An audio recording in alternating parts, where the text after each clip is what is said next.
दर्पण में मुख और संसार में सुख दिखता है दोस्तों, होता नहीं।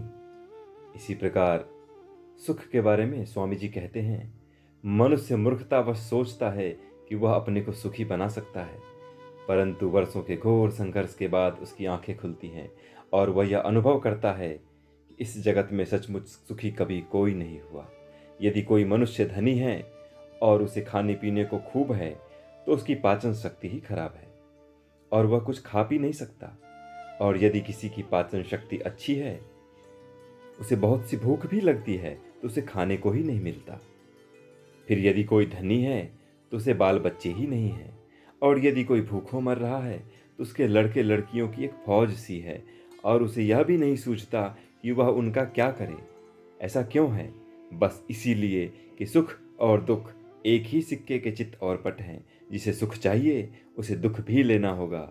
हम लोग मूर्खतावश सोचते हैं कि बिना कोई दुख के हमें केवल सुख ही सुख मिल जाएगा, और यह बात हम में ऐसी भिद गई है कि इंद्रियों पर हम अधिकार ही नहीं कर पाते।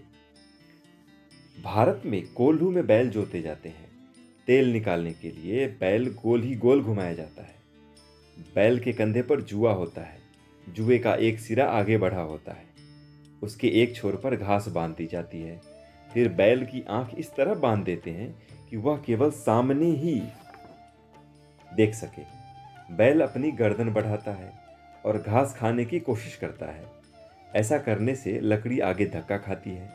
बैल दूसरी बार, तीसरी बार फिर कोशिश करता है और इसी तरह कोशिश करता ही जाता है।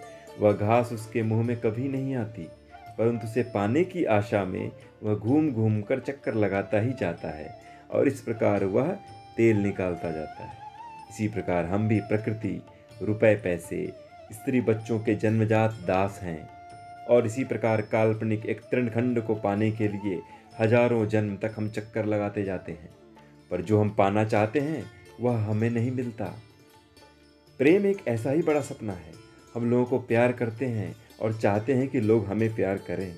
हम समझते हैं कि हम सुखी होने वाले हैं और हम पर दुख कभी न आएगा, किंतु जितना ही हम सुख की ओर जाते हैं, उतना ही अधिक वह हमसे दूर भागता जाता है। हम इस संसार में सुख को नहीं बढ़ा सकते और न दुख को ही। इस संसार में शुभ और अशुभ शक्तियों की समष्टि सदैव समान रहेगी।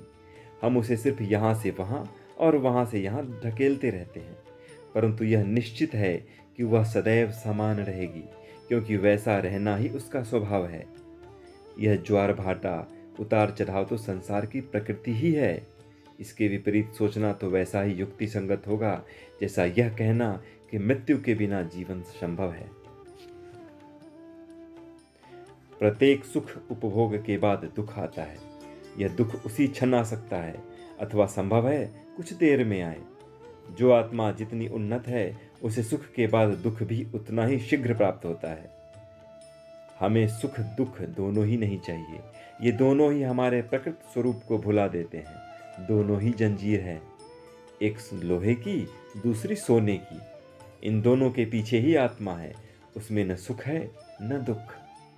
सुख आदमी के सामने आता है तो दुख का मुकुट पहनकर जो उसका स्वागत करता है, उसे दुख का भी स्वागत करना चाहिए।